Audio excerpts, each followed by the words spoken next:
Welcome back. Well, it is that time of year where parents of little ones need to start thinking about getting the kids registered for kindergarten. TPS Superintendent Dr. Durant is here with us to talk about that process and more. Thanks for being here today. No, I appreciate you having me. Yeah, so Thursday's the day. Parents, if you've got, a 5-year-old? Yep, if you're the age of 5 before September 30th, you're eligible for kindergarten. Anyone who is younger than that, we would recommend to do early childhood, which is pre-K. Right, but if you're in that spot there, 5, 6 years old, well, it's time for school. Yeah, Thursday's a big day. We're hosting from 5 to 7 p.m. at any of our elementaries. A parent can go in, get their child registered, meet the kindergarten teachers, get acclimated to the building, allow the child to get acclimated to the building, the principal, secretary, and just get rid of any anxiety early before the child shows up day one. And so we try to do this every year, but if a parent is not able to get there, you can always go to tps.org, register your child right there online. Do you need to bring any paperwork with you to the open house? Yes, you're going to want to make sure that you bring your child's birth certificate. You want to make sure that you bring your place of residency. At the same time, your shop records. And if there's anything else that the school need, they'll let you know, but they'll keep it all in the child file. Yeah, so bring that paperwork with you and just get it done, get it taken care of.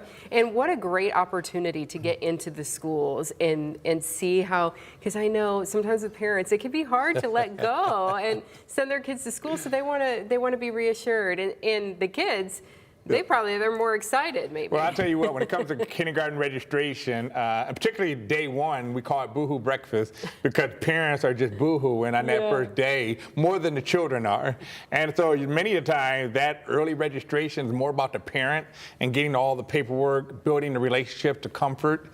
And they're the ones with the most anxiety than necessarily the child. And so it allows us to address both situations where the parent feels good, the child feels good, and then it's always a good gesture and starting off for that fall and going to the school year. Yeah, so you can get it done before summer starts and before you get busy and things get out of hand. So you can just get it taken care of. So that is coming up on Thursday from 5 to 7 at any of the elementary schools. But you would probably want to go to the one in your zone. Yeah, we would recommend that you go to your neighborhood elementary. But again, we have open enrollment, so we have kids who may be on one side of town and go to another school. It's merely up to the parent, so that's all about school choice.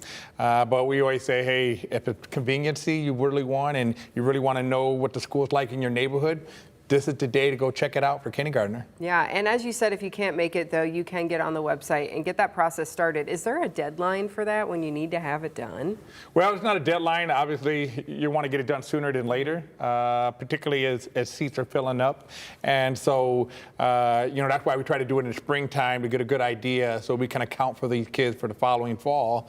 But again, for whatever reason you feel to be at registration, you're not able to get into summer because we'll be opening it up again during the summer. When the school year hits around, again, our doors are always open to register the child. Yeah, but a great opportunity coming up there on Thursday. Speaking of opportunities, the voters supported a bond back in November, and that meant that you all can do some interesting things with the Scott Park campus. Yeah, we're excited. It's a three-pronged approach: education, recreation, as well as residency, all on Scott Park. You're talking about 288,000 square feet of opportunity. When you talk about education, we're looking to have a College of Business Academy, a College of Education and Social Service, which includes police and fire, council, social workers, and others. And at the same time, construction and architectural design, all aligned of work opportunities within this local community.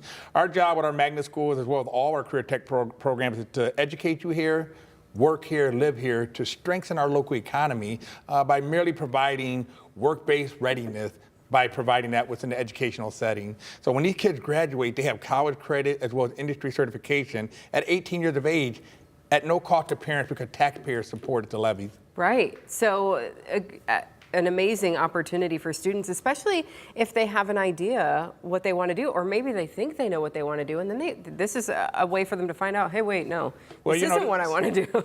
This Scott Park, when I think about it, I envy it as an educator because the Education Academy is there.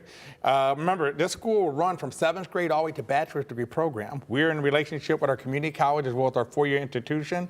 Kids will go seamlessly through, and at the same time, will be able to achieve a degree at no cost.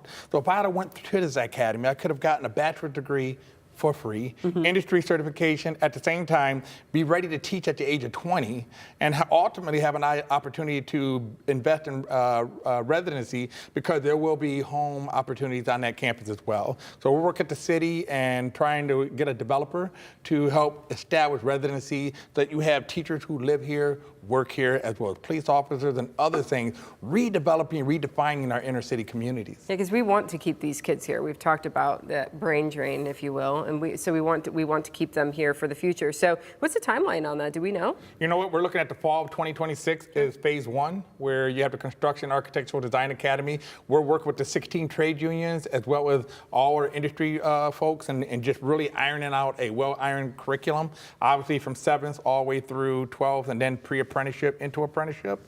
And so all those things are coming to fruition. We have a lot of agencies and foundations coming to want to support the project and really get behind it. We're dealing with naming rights. People want to put their name on the school. That's good. It's a good problem to have. Well, there you go. It's, you know, Fight and over we're looking to bring a sports dome there as well. And so it provides indoor facility opportunities here in the city of Toledo. We shouldn't have to go outside our community to have that opportunity. And this campus will provide all that. Well, we'll look forward to that as things get moving here. Thanks for being here. We appreciate it. We always appreciate you. Absolutely. Thank you.